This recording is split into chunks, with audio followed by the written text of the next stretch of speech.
नमस्कार। आज हम आपके लिए एक कहानी लेकर आए हैं जिसका शीर्षक है दीपक की समझदारी। एकाएक शहर में बच्चों के अपहरण की घटनाएं बढ़ गई थी। हर 3-4 दिन बाद अखबार में खबर छपी होती कि अमुक स्कूल में घर आते हुए अमुक बच्चा उठा लिया गया। सारे शहर की पुलिस सरगर्मी से अपहरणकर्ताओं की तलाश में लगी थी। कई बच्चे भारी फिरौती की रकम देकर घर वापस आ चुके थे। प्रत्येक माँ बाप के दिल में अजीब सी दहशत छाई थी।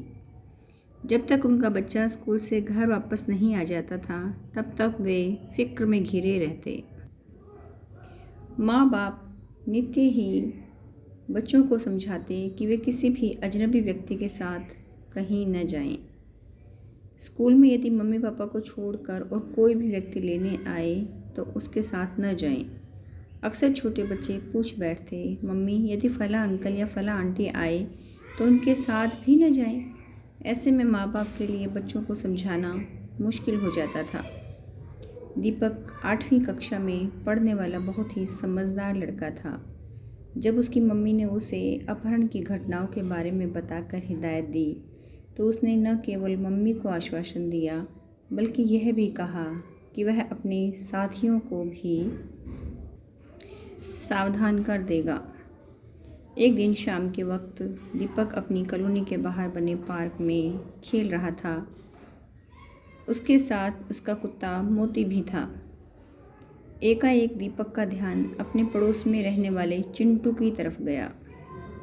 चिंटू किसी व्यक्ति का हाथ पकड़कर पार्क से बाहर जा रहा था। हरी चेक की शर्ट और काली पैंट पहने उस आदमी का व्यक्तित्व दीपक को कुछ अजीब सा लगा। न जाने क्या सोचकर वह चिंटू को देखने के लिए पार्क के गेट तक गया।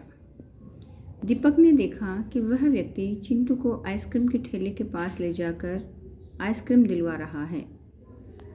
अभी दीपक उस व्यक्ति को पर्स खोलकर पैसे निकालते हुए देख ही रहा था कि पार्क में खेल रहे उसके दोस्त ने आवाज़ देकर दीपक को खेलने के लिए बुला लिया। खेल में मस्त हुआ दीपक कुछ ही देर में चिंटू के बारे में भूल गया। पार्क से वापस आकर अभी चिंटू पढ़ने ही बैठा था कि उसकी मम्मी घबराई हुई आई और बोली, दीपक तुमने चिंटू को पार्क में देखा था क्या? शर्मा आंटी पूछ रही हैं क्योंकि चिंटू अभी तक वापस नहीं आया। वे लोग उसे पार्क में भी ढूंढ आए हैं। चिंटू का घर दीपक के घर के बिल्कुल बगल में ही था। अतः दीपक फौरन अपनी मम्मी के साथ चिंटू के घर पहुंच गया। वहां मोहल्ले वालों की अच्छी खासी भीड़ इकट्ठा थी। दीपक ने शर्मा अंकल और आंटी को बताया कि किस प्रकार उसने चिंटू को एक व्यक्ति के साथ पार्क से बाहर जाते और आइसक्रीम लेते देखा था। उसके बाद वह यह सोचकर खेलने लग गया कि वह व्यक्ति जरूर चिंटू का कोई रिश्तेदार होगा। दीपक द्वारा उस व्यक्ति का हुलिया बयान करने के बाद भी शर्मा जी को समझ में नहीं आया था कि वह आदमी कौन था। आखिर में सबकी राय यही बनी कि चिंटू के गुम हो जाने के बारे में पुलिस को खबर कर देनी चाहिए। आजकल शहर के जो हालात हो रहे थे उसको देखते हुए सबको यही आशंका हो रही थी कि कहीं चिंटू का अपहरण तो नहीं कर लिया गया है। एकाएक फ़ोन की घंटी घनघना उठी। शर्मा जी के फ़ोन का रिसीवर उठाने पर उधर से किसी ने दबी आवाज़ में कहा, आपका चिंटू हमारे कब्जे में है। कल तक 5 लाख रुपए का इंतज़ाम कर लो वरना चिंटू जिंदा नहीं बचेगा। रुपए कहाँ देने हैं यह हम बाद में बताएंगे। हाँ, पुलिस को खबर करने की कोशिश मत करना। फिर फ़ोन कट गया। शर्मा जी काफ़ी धनी व्यक्ति थे, परंतु कल तक 5 लाख का इंतज़ाम करना उनके लिए भी इतना सरल न था। काफ़ी विचार विमर्श के बाद तय हुआ कि रुपयों का इंतज़ाम करने के साथ साथ पुलिस को भी सूचना दे देनी चाहिए। उस पर दीपक रात भर सो न पाया। उसकी आंखों के आगे बार बार वही व्यक्ति घूमता रहा।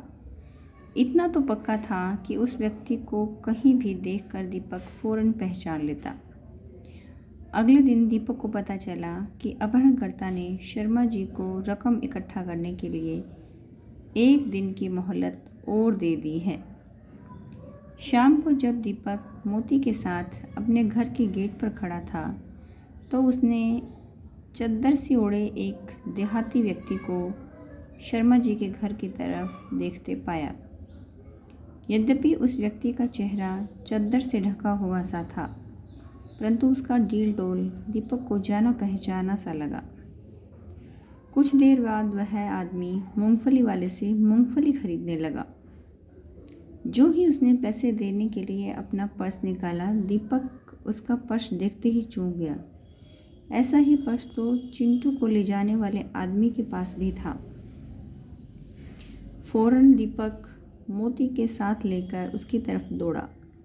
दीपक को अपनी तरफ आते देख उस व्यक्ति को खतरा भांपकर तेजी से मेन रोड की तरफ भागा। पकड़ो पकड़ो का शोर मचाते हुए और एक आदमी का पीछा करते दीपक को देखकर मोहल्ले के अन्य लोगों को भी ध्यान उधर गया। अभी वह आदमी एक पेड़ के पीछे खड़े स्कूटर पर सवार होता कि मोती ने उछलकर उसका पैर दबोच लिया। इसके बाद आनन फानन में दीपक और उसके पीछे आते अन्य लोगों ने उस आदमी को पकड़ लिया। शर्मा जी ने फौरन पहचान लिया कि यह तो उनके घर में कुछ दिन काम करने के लिए आया माली केशव था। चिंटू अक्सर केशव के साथ बाग में खेला करता था, इसलिए वह उसके साथ फौरन चल दिया। केशव ने बताया कि आज वह यह देखने आया था कि कहीं शर्मा जी पुलिस की मदद तो नहीं ले रहे हैं, परंतु दीपक को पैनी नज़रों ने उसे पहचान लिया। बाद में चिंटू को केशव के बताने पर एक टूटे फूटे मकान से बरामद कर लिया गया। दीपक की समझदारी और साहस को सभी ने खुले दिल से प्रशंसा की।